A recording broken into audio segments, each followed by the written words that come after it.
Hello everyone, আশা করছি তোমরা সবাই খুব ভালো আছো। নতুন একটি ভিডিও নিয়ে আমি চলে আসলাম। আজকে হচ্ছে একটু মুরগির মাংস রান্না করছি, একদম লাল লাল ঝাল ঝাল আলু দিয়ে। তোমাদের দাদা ভাই মুরগি একটু আগে এনেছে, তো ভাবলাম মুরগি কাটাকুটো করলাম, তো মাংসটা রান্না করে। আর রিদ্ধিও চিকেন খেতে চাচ্ছে। আমরা অসুস্থ থাকার কারণে চিকেন, মাটন, মাছ তেমন কিছুই আমরা খেতে পারিনি অনেকটা। বেশ আমি রিদ্ধি দুজনেই তো অসুস্থ ছিলাম এই কারণে। তো এই যে এখন হচ্ছে মাংসই শুধু রান্না করছি, আর অন্য কিছু রান্না করিনি আর কি, মানে করবো না আর কি। কারণ হচ্ছে মানে দুপুরে রান্না করা আছে। তো এখন তো রাতে তোমাদের দাদাভাই অফিস থেকে আসার সময় মাংসটা নিয়ে এসেছে। তো দেখো বেশ আমার মাংসটাই মানে প্রায় হয়েই এসেছে। গরম মশলা দিয়ে জাস্ট মানে নামিয়ে নিব আর কি। মানে খুব ভালো করে কষিয়ে নিয়েছি। খুব একটা বেশি মাংসে আমি জল দিই না, তবে হ্যাঁ, এই যে এখন সুন্দর করে কষানো হয়ে গিয়েছে। যদি লাগে ঝোল একটু, তাহলে একটু জল দিতে পারি, না হলে তো দিবই না, এই আর কি। আবার সামনে মাঝখানে খুব অসুস্থ ছিলাম। মা মারা যাওয়ার পর থেকে আমি পুরো একাদশী করি, একটা বছর তো করতে হয়। তো মাঝখানে যেদিন খুব অসুস্থ ছিলাম, পক্স হয়েছিল, ওর ভিতরে না ওই দিনটা আমার একাদশী বাদ গিয়েছে, ওই একটা একাদশী।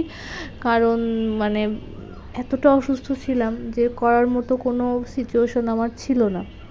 তো যাই হোক, তো এই যে দেখো গরম মশলাটা দিয়ে দিলাম। এখন মাংসটা নামিয়ে নিব, মেয়েকে খাওয়াবো, আমরা খাবো। অনেক খিদে পেয়ে গিয়েছে, আর প্রচণ্ড গরমও পড়ছে, একটুও বৃষ্টি হয় না, এটা একটা সমস্যা আর কি। আর ঘরের কাজকর্মগুলো আমি আস্তে আস্তে করে করছি। মানে শরীরটা এতটাই উইক যে ঘরের মানে এত নোংরা হয়ে আছে, কাপড় চোপড় সব কিছু জমে আছে। আর এখানে দেখো ডাঁটা আলু চচ্চড়ি করেছিলাম। তো এটা হচ্ছে দিয়েছি এতে পোস্ত বাটা, সরিষা, একটু পোস্ত ছিল। তোমাদের দাদাভাই মাঝখানে পোস্ত নিয়ে এসেছিলো, নামানোর আগে পোস্ত একটু সরিষা জিরা দিয়ে তারপরে করেছি। আর এখানে দেখো মুসুরির ডাল আছে আর কি। মুসুরির ডাল আর মুগ ডাল দুইটা না মিক্সড করে রান্না করা ছিল, তো সেটা এটা দিয়ে আমাদের রাতের খাবার দাবার হয়ে যাবে। এই যে ভাত আছে, গরম গরম ভাত, আর যে মাংসটা রান্না করলাম সেটা। এই দেখো লাল লাল একদম কতটা সুন্দর হয়েছে মাংসটা রান্না করতে। আর তোমাদের দাদাভাই আসলে এখন রান্না না করতে করতে, আমি যতই অসুস্থ থাকি, রান্নাটা ওইভাবে না ও পারে না। ওর আর কেন জানি ওর রান্না ইদানিং টেস্টও হচ্ছে না। অফিস করে এসে ওর জন্য অনেক মানে কষ্ট হয়ে যায় সব কিছু। তো যাই হোক, তারপরে রাতে খাওয়া দাওয়া করে তো ঘুমিয়ে পড়েছিলাম। এটা হচ্ছে পরের দিনের ভিডিও। তো পরের দিন হচ্ছে আলু বেগুন দিয়ে একটু ঝোল রান্না করছি, মাছের ঝোল। মাছ এনেছিল রুই মাছ, তো সেটা দিয়ে একটু ঝোল রান্না করছি। তো বেগুন ভেজে নিয়েছি, আলুটাও ভেজে নিয়ে একদম হালকা পাতলা করে করছি। তো এখানে দেখো ঝোলটা ফুটে উঠেছে, একদম কোনো কিচ্ছু দিইনি, জাস্ট জিরা ফোড়ন দিয়ে আর কাঁচা লঙ্কা দিয়ে, আর নামানোর আগে জাস্ট একটু ভাজা জিরা দিয়ে দিব, তাহলে আমার ঝোলটা একদম রেডি হয়ে যাবে। খেতেও ভালো লাগবে। এটা লেবু দিয়ে একদম হালকা পাতলা করে, গরমের ভিতর এমন ঝোল, কারণ এই তরকারিটা আমার মেয়েও খাবে। আর ঝালটা দেখো আমি একদম একটা মরিচ অর্ধেক অর্ধেক করে দিয়েছি, এতে ঝালটা একটু কম বের হবে। যার যেটা লাগবে সে সেটা সেভাবে করে নেবে, তাহলে আমার মেয়েটাও খুব ভালোভাবে খেতে পারবে। এই যে বেগুন আর মাছগুলো দিয়ে দিলাম, এখন সুন্দর করে জাল করে নিয়ে ভাজা জিরা দিয়ে নামিয়ে নেব। এইভাবে ভাজা জিরা দিলে না মাছের ঝোলে ভীষণ ভালো লাগে। তোমরা একবার হলেও ট্রাই করো, এরকম গরমের দিনে হালকা পাতলা ঝোল লেবু দিয়ে খেতে জাস্ট মানে অস্থির লাগে, এই আর কি। তো দেখো আমাদের আবার সবাই অনেক বেশি ঝোল খায়, মানে ঝোল খেতে ভীষণ পছন্দ করে। মানে আমি তরকারিতে যত ঝোলই করি না কেন, সেই ঝোলটা কী হয় বলো তো, যদি দুই বেলার জন্য তরকারি রান্না করি, সেটা লাস্টে যখন প্রথম বেলায় ঝোলটা প্রায় শেষের পথে, তোমাদের দাদাভাই একদম ভাতের সাথে মানে ডালের মতো করে ঝোলটা খায় আর কি। আমি সেদিন বলছি তুমি একটু ঝোলটা কম খাও, এত ঝোল খাই, পরের বার তরকারিতে আর কোনো ঝোল থাকে না। তো তারপরে দেখো আমি না বিকালবেলার দিকে একটু ছাদে এসেছি অনেক দিন পরে। মেয়ে খুব বিরক্ত করছিল, ওর কাকার সাথেও মাঝে মাঝে ছাদে আসে। ছাদে গরমও আছে আবার বাতাসও আছে, তো গাছগুলো বেশ ভালো লাগছে, ছাদটা বেশ পরিষ্কার পরিচ্ছন্ন করে রেখেছে এখন দেখছি, আর অনেক গাছ আছে।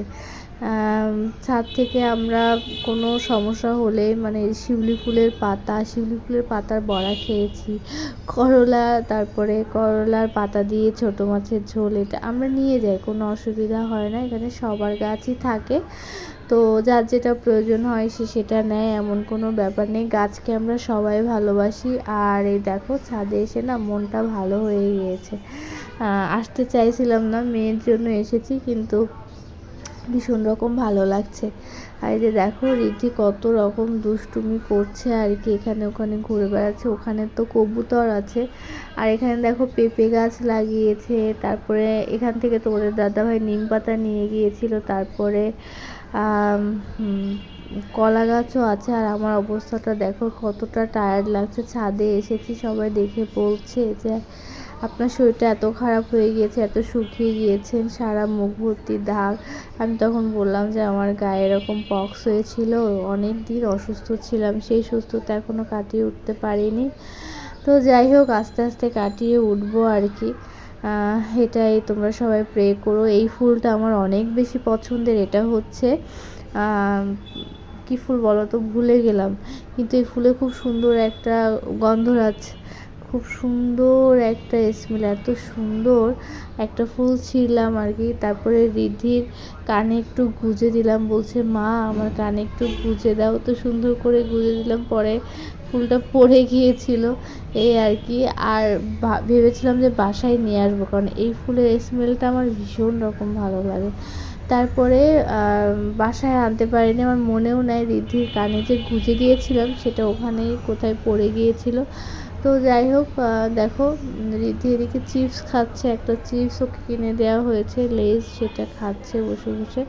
তো ছাদে সবাই ছিল, সবার সাথে দেখা হয়েছিল, একটু কথা টথা বললাম, এখন সবাই চলে গিয়েছে, সন্ধ্যাও হতে চললো, বা নিচে নেমে যাব আর কি, বিকাল হয়ে গেছে। দেখো ভালোই কিন্তু বাতাস আছে এখানে, দেখো অনেকগুলা পায়রা আছে, তারপরে তোমার হচ্ছে এই মুরগিগুলোতে বলে ডিমও দেয়, তো বেশ ভালোই আর কি, এভাবে খাঁচা করে করেছে, ভালোই লাগছে দেখতে। এখানে অনেক সুন্দর মেহেদি গাছ আছে, মেহেদি গাছ একটা না অনেকগুলো, আমি ভেবেছি একদিন পাতা নিয়ে যাব, মানে যাদের গাছ তাকে বললাম, তো বললো ঠিক আছে নিয়ে